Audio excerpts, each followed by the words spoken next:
Hey everyone, it's June.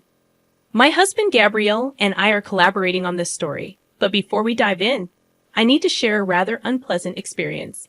My first encounter with Gabriel's parents, Luis and Lena. Let me fill you in on what they had to say. Brace yourselves. I can't believe you date someone like Gabriel, a real underachiever. This woman has no redeeming qualities. She merely works a desk job in a small office. How on earth will she provide us with a good life? Mom, I love June, and she's the only one for me. I don't care about her income or job. I never cared about those things. Well, we care, Gabriel. We've made that clear from the start. If you paid any attention, you'd know. Listen, Gabriel, if this girl doesn't bring more to the table, she can't be our daughter-in-law. We won't approve. Find someone else. No, Mom, June is the one for me. I'm going to marry her. I had the entire proposal planned, and now you've ruined everything. I was stunned as this conversation unfolded. Yes, I was surprised about Gabriel planning to propose. We had been dating for 3 years, and while I hoped for a proposal, I didn't expect it to happen so soon. However, what left me truly shocked was Luis and Lena's alarming behavior toward our relationship. Gabriel had warned me about them, saying, June, I've met your dad. He's great. But let me be clear, my parents are not good people. I was naive, not comprehending how cruel and selfish parents could be.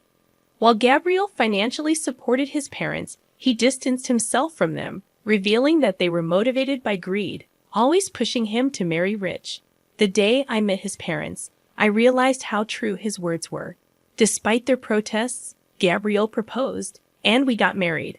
Although Luis and Lena threatened to boycott the wedding, they eventually attended, thanks to Gabriel's desperate pleas.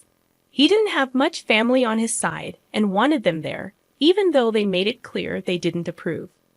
I later discovered that Gabriel had convinced them to attend by portraying my family as financially stable. While they reluctantly came, their motives were evident.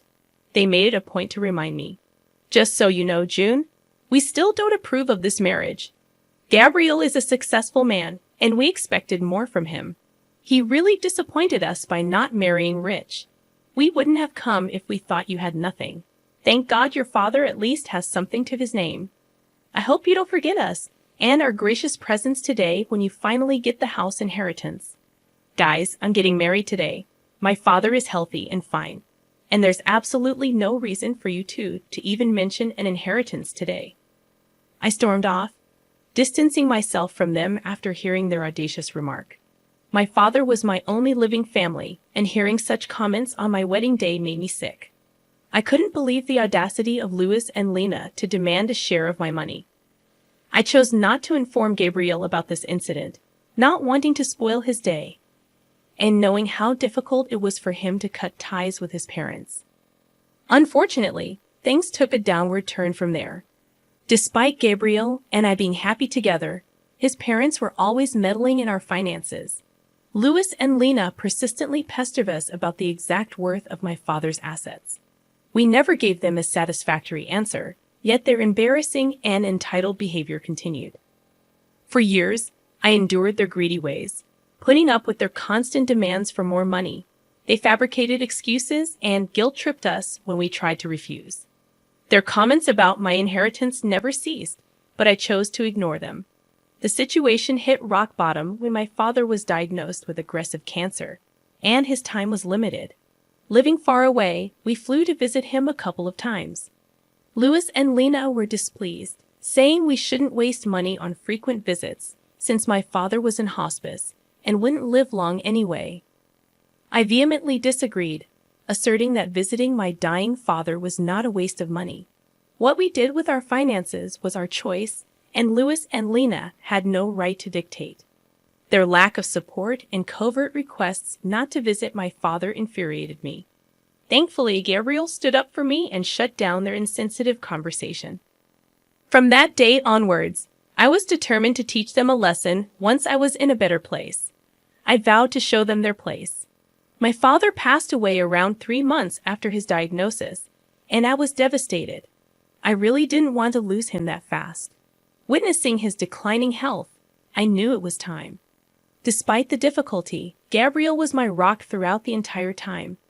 He held my hand while I flew to my father's town to arrange his funeral. Louis and Lena were only blowing up my phone, demanding to know about my inheritance and how much I planned to spend on the funeral. I was disgusted with those messages, and so was Gabriel. However, we didn't do anything at the time, both agreeing that they would be served their just desserts after we returned home from the funeral. As predicted, Louis and Lena showed up as soon as Gabriel and I returned home. After entering the house, they started to hound us with questions. So the funeral is finally over. God, I've been dying to know what you got in the inheritance. Your father must have left you the house. What are you even talking about, Lena? How does my inheritance concern you in any way? I just came back from my father's funeral. And this is what you asked. Oh, please, June, don't be such a spoiled sport. Ever since Gabriel married you, we've been wondering why he did it. I mean, you don't have a great job, and neither are you beautiful. What did he ever see in you? Me and Louis guessed that it must be because of money. Mom, what is wrong with you? How can you even insult me and my wife like that? We married each other for love. I have told you this countless times. At least have the decency not to bring it up today. Gabriel, there's no reason to be so dramatic. We're simply asking her a question. Your wife can just answer us and satisfy our curiosity. We don't mind if you marry June for money. In fact, we would be happy to know that you've bagged the great prize. You are truly horrible parents to accuse your own son of being a gold digger. You two are insane. I wonder how a great man like Gabriel was born to such disgusting people. Enough with the small talk, June. Tell us what you got in your inheritance. This is the day I was waiting for. Your father must have left you something. Gabriel told me that he lived in a big house. You could just tell now and buy us a house instead. We will make great use of the money. Besides, we are your parents now. Hearing this made my blood boil, and I seethed with rage while Gabriel looked at his parents in disbelief. Even he couldn't comprehend the fact that his parents could be so greedy and selfish. My father wasn't even dead for a month, and they were already planning to spend my inheritance on themselves. Hell, they even started to call themselves my new parents. At that point, I knew I had to do something. For years, I had put up with them for Gabriel's sake. But today was the day for a change. I wanted to show Gabriel just how bad his parents were, I said. Actually, my dad didn't have the house in his name when he died. I'm sorry to tell you that he did own that house for a long time, but he had to let it go for reasons. What? So you're telling us that your father didn't even own his house anymore? No, like I said, he owned it a long time ago. He had to let go of the house very recently. So no, I did not get the house or any inheritance, as they say. Oh my God, so your father was a poor man after all. I knew you were too cheap to be wealthy. Your father couldn't even keep his house till the end. That poor man died with no house under his name. Leave our son, as you're good for nothing. Mom, our marriage isn't over just because she didn't get an inheritance. You can't just ask her to leave me because of a stupid reason like that. Don't speak over us, Gabriel. We won't allow you to continue this marriage anymore. You have disappointed us by marrying into a poor family. You didn't once think about how you could keep your parents happy. I'm ashamed to have a son like you. June, I'm sure you must have trapped my son into marrying you. People like you can use cheap tricks to lure men. Your final plan was to cut us off and enjoy my son's money alone. Well, guess what, June? I won't let that happen. Louis and Lena started to harass Gabriel to give me a divorce and leave. They told him that he should marry a rich girl so that my in-laws could live the life of luxury they always wanted. Gabriel was getting upset and started to break down. I knew that I had to take the opportunity to help him make a decision. Gabriel, are you going to let your parents do this to us? I have put up with their gold-digging ways for a long time now. I didn't open my mouth because you felt guilty cutting them off. Are you still going to continue to keep them in our life? I don't think we can come back from this. June, I've had enough as well. Mom, Dad, today you have shown me just how bad you are. For years, you have used me to fulfill your dreams. I won't tolerate this anymore. Don't be stupid, Gabriel. This girl would influence you and take you away from your family. We are doing this for your own good as well. We didn't spend money on you so that you can go do charity for someone else. You need to divorce your wife and start afresh. There is still time for you to get a rich wife. We will help you. This time you have made too many mistakes on your own. No, I won't leave my wife because she didn't get an inheritance. I'm done being a puppet in your hands. I will stay with June. You two won't be allowed in my life anymore. What will you do by keeping June in your life? This is not what we ever wanted. She's totally unworthy of you. If you stay in this marriage, we don't want anything to do with you anymore. We won't help you when she robs you and leaves you destitute. Seeing Lena and Louis's horrible behavior, I finally decided to reveal the truth to them. I knew that telling them about my true net worth would make them beg and plead at my feet. I wanted to go all out on them. I wanted Gabriel not to regret his decision in any way, so I said, "There will be no need for that, guys. I don't need to rob Gabriel and take his money. I have plenty of money on my own, and I will take care of Gabriel just fine without your help. Look who's talking. You don't have to lie to us to make yourself look better, June. We know the truth. Yes, the truth is that you are the daughter of a poor man, and you don't work a good enough job to make lots of money. In a few months, you will go after Gabriel's money once you are destitute." Well, actually, I am not a poor man's daughter. I have 50 million in my bank account. No, I didn't earn it from my job. Rather, I got it from my father. That is impossible. Your father didn't have anything in his name. You said that yourself. Don't try to fool us, June. We can see through your lies. It won't work for us. We will make sure you divorce our son and leave him to us. I smiled at them and then looked at Gabriel. He was still looking very upset, but gave me the signal to go ahead. He knew me inside out, and so he knew what was coming. I opened my bank account and showed them my bank balance. Louis and Lena took one look at it, and their eyebrows shot up to the sky. They looked at each other and said, "No, no, no, this is impossible. You must have fabricated these bank statements. You said you didn't get an inheritance. How? You even said that your father didn't own his house till the end.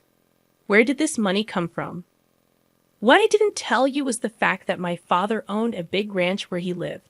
He sold the ranch and the house before he died.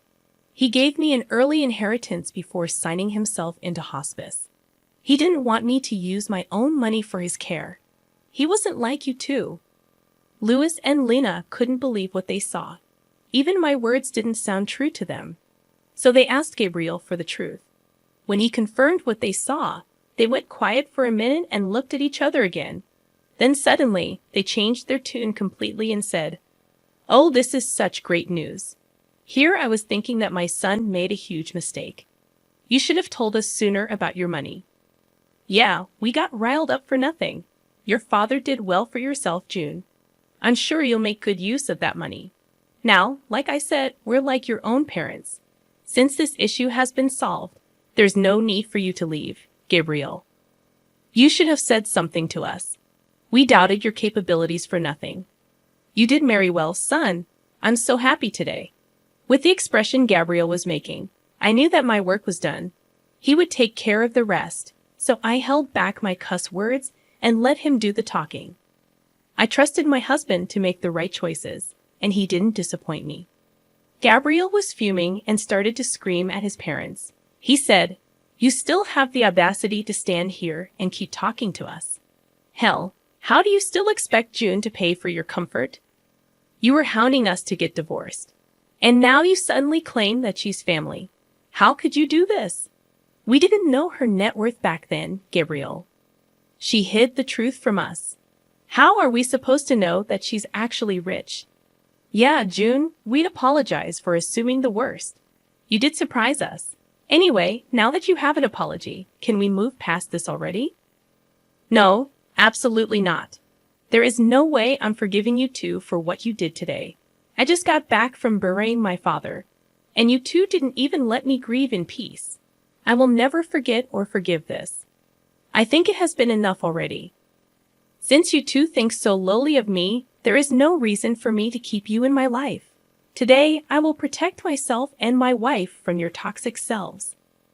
Get out of my house and don't even think about coming back. From next month onwards, you are on your own. I won't be helping you out financially anymore. You don't deserve any kind of help after today. After Gabriel said that, Luis and Lena went absolutely ballistic on us. They also kept begging us and pleading with us not to cut them off. Neither Gabriel nor I paid any attention to their requests. In fact, Gabriel was so mad that he threatened to call the police if they did not leave our house. Soon after they heard the threats, both Luis and Lena left our property but continued to blow up our phones with calls and texts. We blocked their number before reminding them that we will press charges if they don't stop harassing us. For the next few days, Gabriel completely dealt with his family while I grieved my father properly. I was finally in a peaceful setting where I could reflect on my childhood memories and try to remember my father for the good times. He truly was an amazing man. As soon as he understood that I didn't want to move back south, he sold his property so that I didn't have to worry about it. He didn't even want me to spend money on his medical bills, so he used some of the sale money to pay for hospice. He was truly a great parent, and I still miss him a lot. On the other hand, Gabriel was also grieving the loss of his family, but for other reasons. Yes, he was finally free from his toxic family, but some people were guilting him about abandoning them. Those people did stop hounding him when Gabriel told them the full story. Now, everyone who knows Luis and Lena is disgusted with them. The duo still tried to contact us even after we blocked their numbers and changed our locks. We are contemplating taking out restraining orders if they don't stop soon. Meanwhile, I have recently found out that I am pregnant. I'm sad that my father couldn't be a part of my child's life, but me and Gabriel are really enjoying this surprise and preparing ourselves to have a little bundle of joy in our arms soon.